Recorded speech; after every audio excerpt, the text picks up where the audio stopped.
Cyber Reapers! Hello, Cyber Reapers!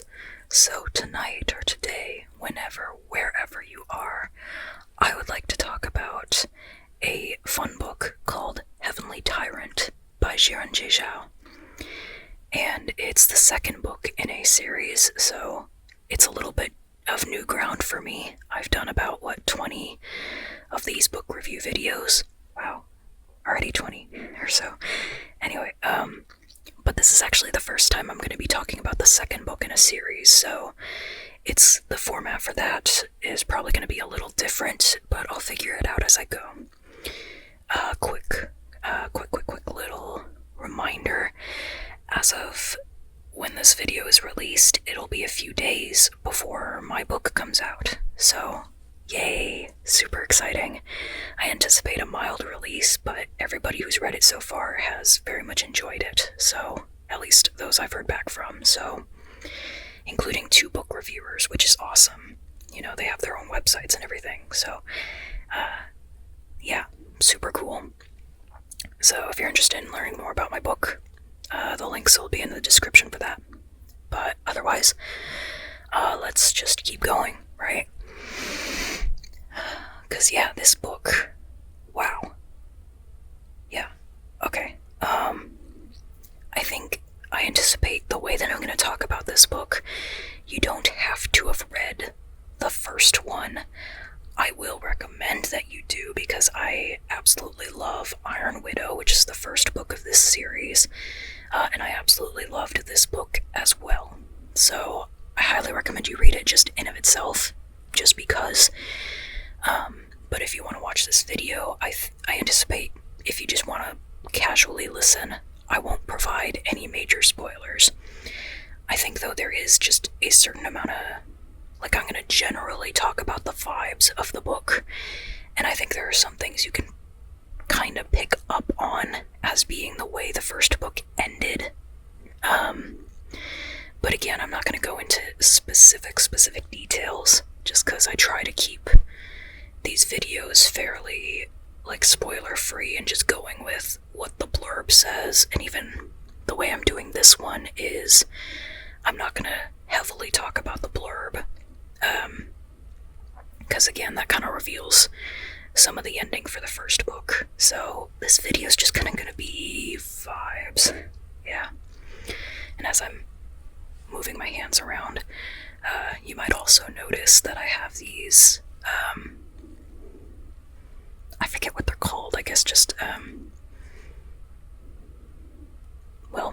they're for my thumbs, because for a while I thought that the cysts in my wrists were the only problems with my hands, and it's been a year since I had that treated, so I went back to my orthopedics doctor. I don't remember what he's officially called, his title, but went back to him, and he said, oh, yeah, the problem is you have, I don't remember what he exactly said, but it's the symptoms for,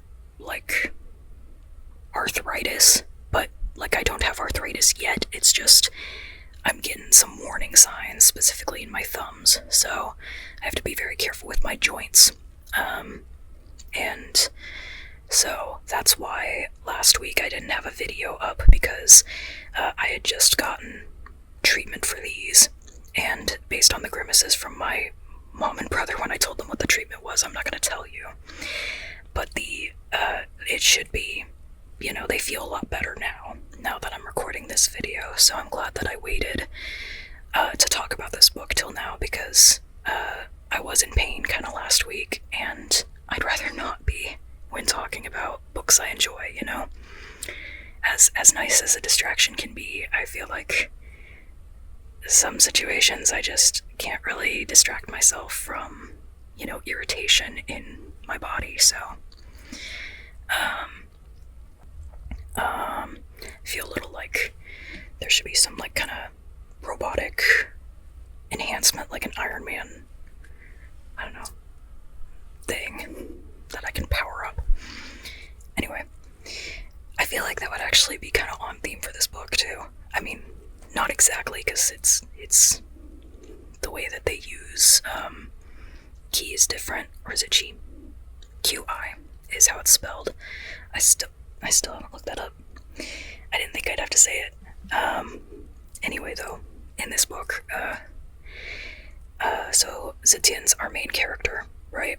And I guess I'll give kind of just, if you happen to be listening to this video for fun and you don't know of the first book, I guess I'll just kind of give a little context.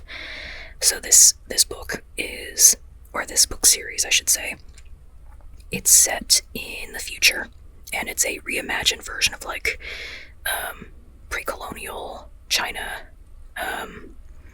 So like it's like Zetian, the main character, is a reimagined version of a historical figure, right? So like just, I don't know, it's fun, fun reimagining, and it involves a lot of technology stuff. So there's a war going on between humans and the, oh dear, I don't remember how to pronounce, Hundun. There's a war between humans and aliens, let's just say that. Humans and aliens. And I swear I did actually learn the pronunciations for these, but then I went, let's just go with the second book without really, anyway, without consulting the pronunciation guide again. The author, Xiran Jay Zhao, has videos online, like, guiding through, just letting you know the pronunciation of all, like, the major characters and things, and it's great. I do remember, Zetian, right? Our main character. But yeah, where was I? Technology. War between humans, aliens, and the humans, whenever they defeat these alien beings, the humans can essentially, like, take the armor or the husks of the alien beings and use those husks, change them into, like, armor, battle-ready, technology things that humans can inhabit and then use as, like, a larger extension of themselves. So, essentially, the humans can gear up into the enemy husks and battle the enemies with the enemies, their fallen warriors or fallen beings, So that's really interesting in of itself, and the system, the kind of technology / magic system involved in that means that you need 2 humans to pilot the chrysalis, which is what the big husk technology creatures are called, that the humans go inside and inhabit and then can fight in.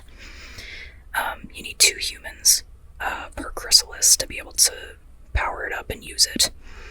Typically, though, it's a very male-dominated field. The society is... My cat has entered the room. The society is very male-dominated in terms of, like, privilege. So, typically the male warriors come back and the female warriors do not. They often die in battle due to power imbalance. So, yeah.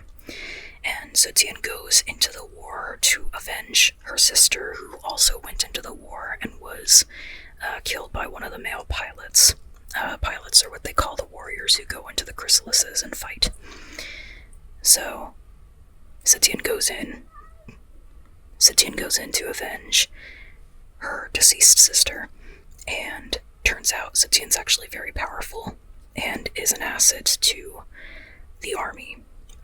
She's able to fight as a warrior on her own, hence her given title of Iron Widow, because instead of dying like most of the female pilots do, she survived and her male companion did not. So after that, Zetian has to figure out how to just keep herself alive in this situation where nobody likes her, society hates her, and she has to win back kind of power for herself in order to keep herself alive and valuable to this war. And in doing that, she makes some allies, and also she has a really strong support system of a polycule, or a couple of partners, romantic partners. And yeah, it's just a lot of like interesting relationships, a lot of interesting politicalness to it, and things happen in that first book. A lot of battles, a lot of action, a lot of Zetian realizing how the world works and what secrets are being kept from the vast majority of the population and even the pilots. And just over the course of the book, yeah, things happen. I won't get into the major details. But starting book 2, Zetian has kind of essentially done things that have destroyed society as it was. And now she has the chance to help lead the new society, and help rebuild it. But she finds that rebuilding is a lot harder than destroying. So, especially when she doesn't actually have any real power. Sorry, lots of distractions on my end you don't need to worry about. Yeah. Anyway, though, where was I? Zetian doesn't have any, like, real strong power, though. Even though in title or in name, theoretically she should, she kind of doesn't. She really has to work with an ally who is, well, he's irritating. He's extremely strong and powerful. He's a very strong pilot, and he's just super irritating to her. Just an irritable person in general. But he does actually have his goals align with Zetian's in terms of, like, kind of how they want to restructure society. But also their ideas and ways of going about it conflict sometimes, and so Zetian has to kind of figure out how to both, she has to act in a way that placates him so that she gets what she wants, even though that's not really how she wants their dynamic to be. She wants to have actual control of her own life, and with him there, she is not able to control her own life. And so he is an obstacle every step of the way. With every little victory she gets, he's just in the way in one way or another. And it's not just him either.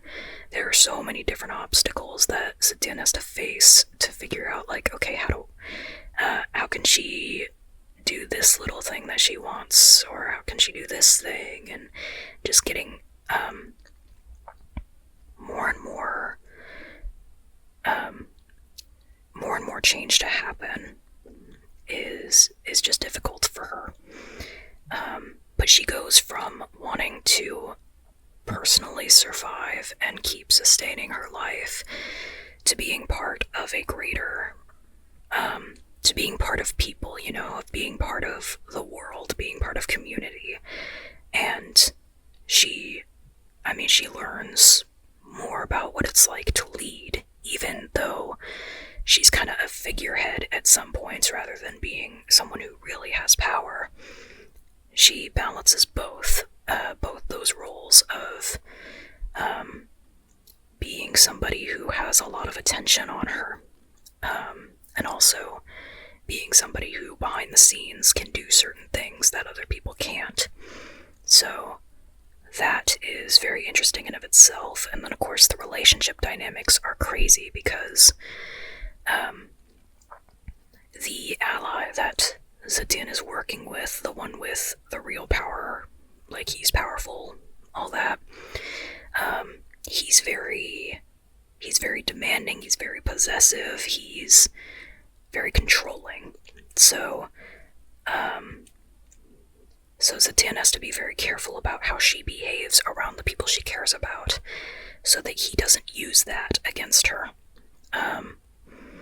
And so that results in a lot of, like, the returning characters from book 1 being having different roles in book 2, and I find that super interesting, especially with Yishi, because he had to,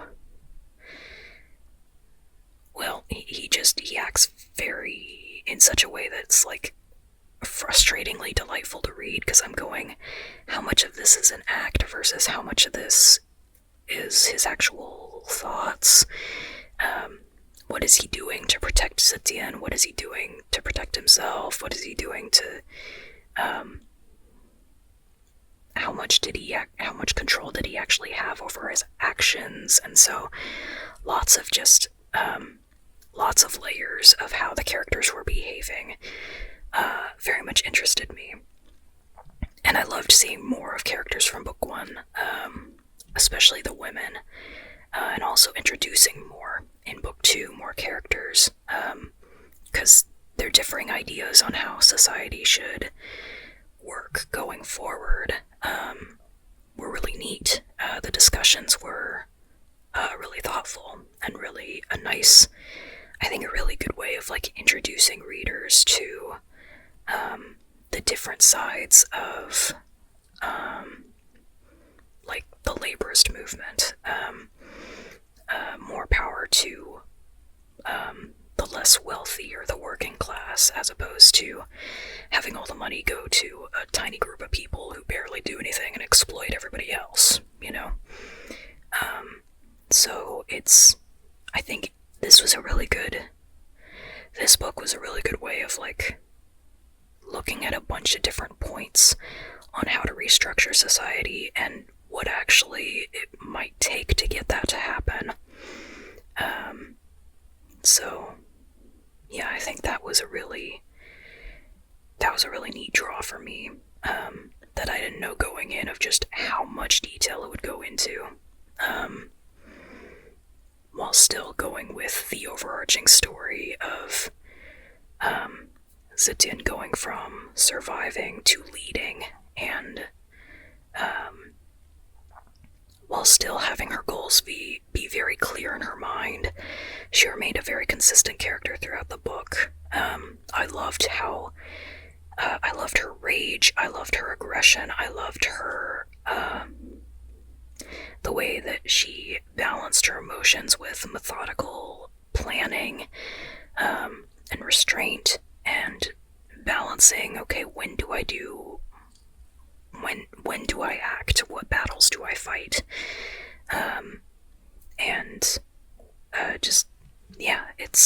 You can tell the growth between book 1 and book 2 of just her as a character is insane. And I mean, she's what, a teenager, who was, I think, like about 17, 18 or so. So she's very much, she's growing up, and as part of growing up, she's learning to take on a large role in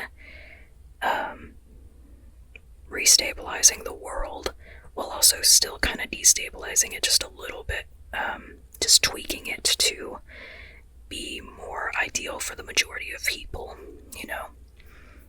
And I just found that amazing, the way that it was well written, it was well done. Yeah. Okay, I'm gonna take a peek at my notes, because I think those were the big points.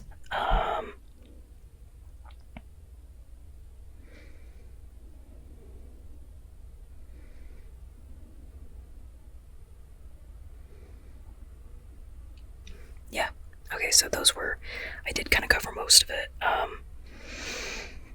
It's really hard not to talk about the details of the book, I'm going to be honest, because there's so much.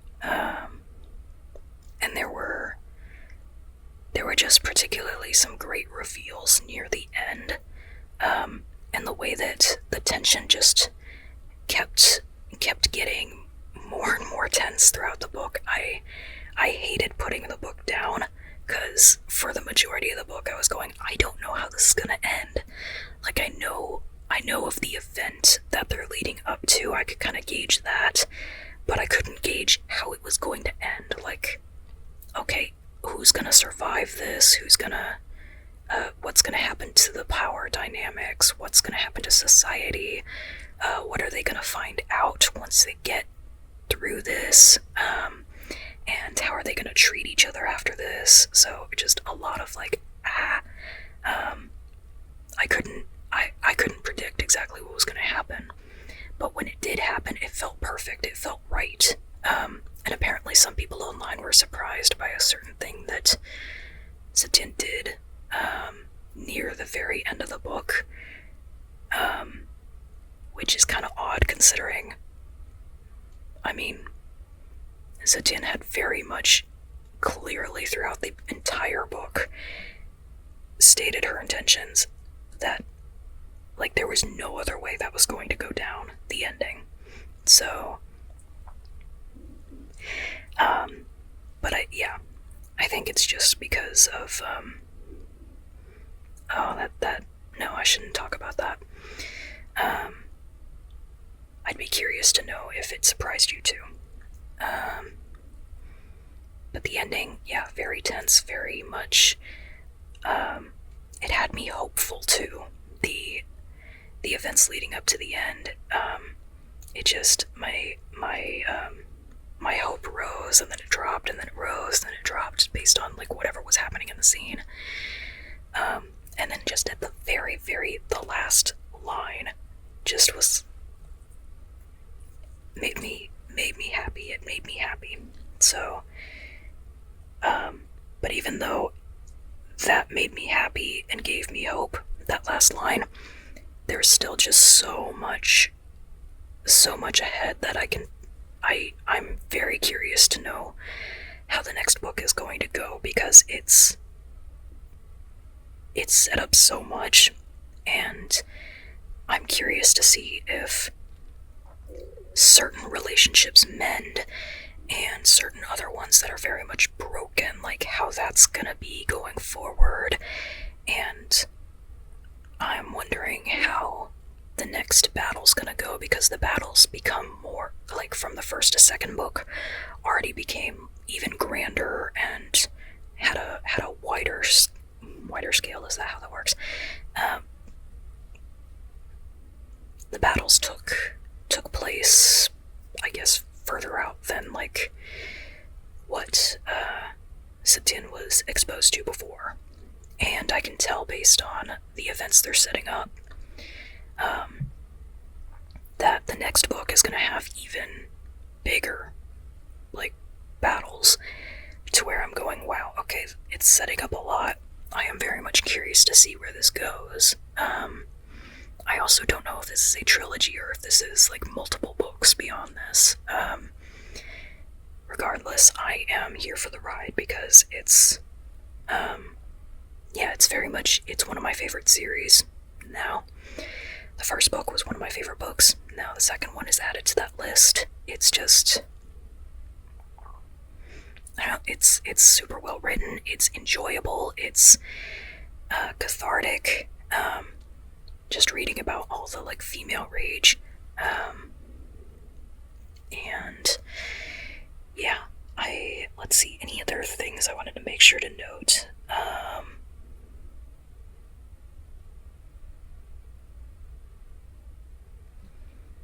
No, it looks like that's all that I was gonna note. Well, I mean, okay, just as a reminder as well, as with the first book, like, this book has an Asian cast, disabled characters, LGBT characters, and a polyamorous relationship. It also destabilizes ideas of, like, traditional, quote-unquote, ideas, such as, like, ideas around gender and sex and